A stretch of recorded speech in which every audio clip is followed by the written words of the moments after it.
Hello YouTubers, this channel is all about RV living, traveling, and do-it-yourself projects. Please hit the subscribe button below.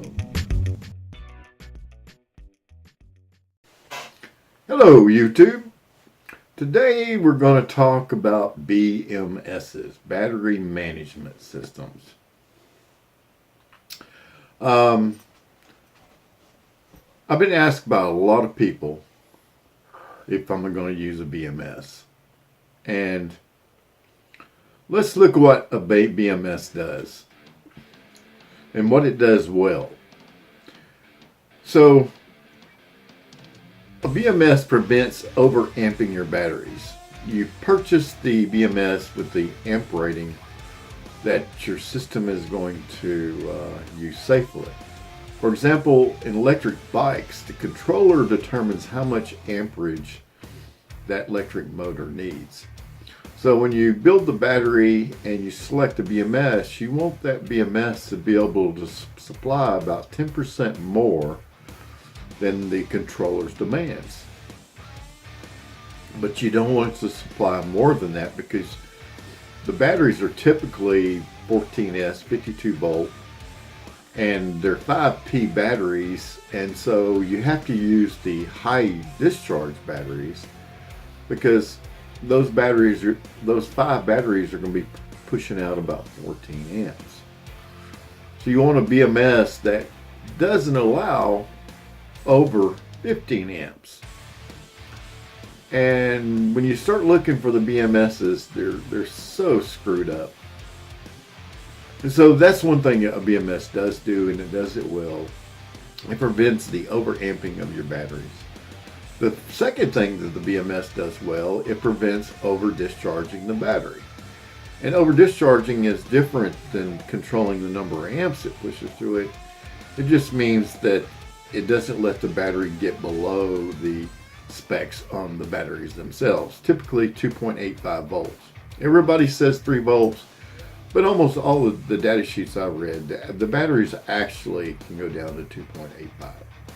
And all of these testers that I have, these Fox Novo testers, as long as the battery is at 2.85 and higher, it recognizes it and it charges it up. Once the battery gets below the 2.85, the tester will not, and the chargers will not recognize the battery, and it won't do anything. And there is a way to get around that, but we won't go over that right now. And the third thing that the BMS does very well, it prevents overcharging the battery. Because the BMS is monitoring, basically the BMS is a cell monitor. And anytime one of the cells gets to 4.2, then it shuts off the charge to the battery. Well, there's a lot of misconception about BMSs being battery balancers. The way a BMS balances a battery, since it has no access to power other than the battery itself, it puts a load on the highest cells to bring them down to the lower cell. And if that lower cell is discharging, as it's drawing the upper batteries down, the bad cell is still going down even further. So it's a never-ending battle till at some point the bad cell gets below this 2.8, gets down to 2.85, and then the BMS shuts off and that battery discharges a little bit more. And that battery pack can never be used again because the BMS thinks it's bad because that one cell is below the 2.85.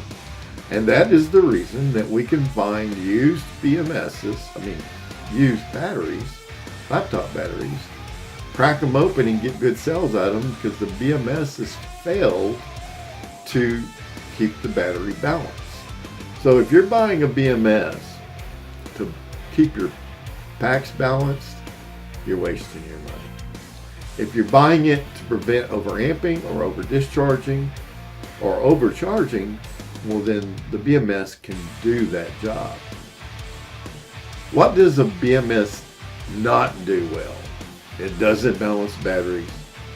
And the most important thing for safety is it does not disable the bad cells in the batteries. That's the reason Tesla uses fuse on every one of their cells. I use fuse wire, which clearly does not work because it doesn't blow early enough to take out the bad battery to save the other batteries. With all that said, let's take a look at a few BMSs that are out there. This first one we're looking at is a cheap Chinese BMS that made in China. And the first thing I saw on this BMS is a 20 amp with balanced 7-string, which is 7S, 24-volt lithium battery protection board. But when you look at the data sheet on it, it says it cuts off at discharge over 60 amps. Well, what does this 20 amp mean? That scares me the heck out of me, and I would definitely not buy this BMS. Now here's another one that says it's 100 amp. But if you've ever wired up a BMS, especially these cheap ones, this is the ground lead that goes to your battery.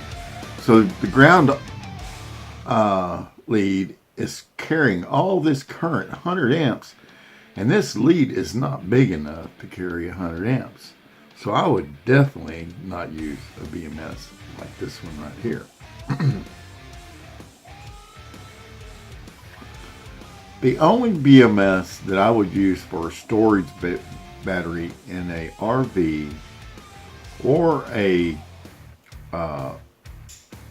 PowerWall for my home would be a Batrium.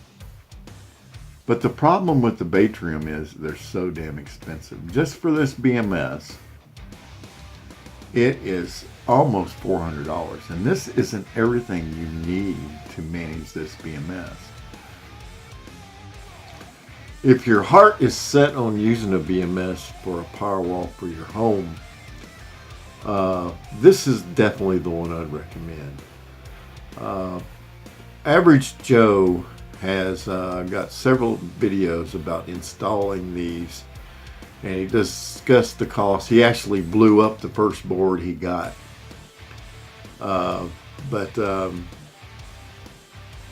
That is probably the best BMS out there. Okay, so I am going to use just a cell checker. And I got a little story to tell about the cell checker that I am using. And you actually saw it during one of my videos when I was doing the the fuses installation. I showed at the beginning of that video me hooking up each battery up to 4 cells.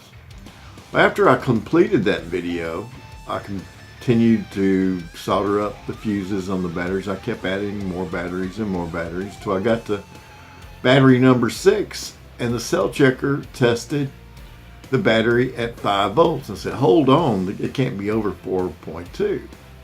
So I disconnected all the batteries real quick, and I got my multimeter and I checked each cell.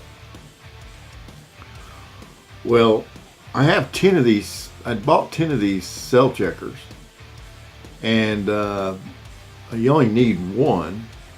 So I pulled out another one, I plugged it in. It had totally wrong voltage readings for every cell as well. The surprising thing is I'd read many reviews and watched many YouTube videos of people using these, just raving about them. Well, clearly they did not check the actual voltage of their cells. They were relying on these cheap-ass cell testers, and I threw all 10 of mine in the garbage. And I have ordered a new cell checker, and I'll probably be reviewing it soon, as soon as I get it. So that's where I am with BMSs. I'm not going to use one. I am going to use a cell checker. And I honestly feel that with these fuses, the tests I've run on these fuses now, and the test that Average Joe ran on the fuses, these fuses are going to work. As you'll see in my load test coming up, I exceed the half amp, my batteries, by a little bit, and they did not blow. Everything stayed cool. And I think it's going to work out great. So that's all there is to this video. That's my opinion about BMSs. If you got any comments, I'm willing to hear them. I'm always willing to learn something new. So, or if you need some help, I'll be glad to help you. Just put a shout down below. And please subscribe. And if you like the video, hit the like button. And I'll check with you next time.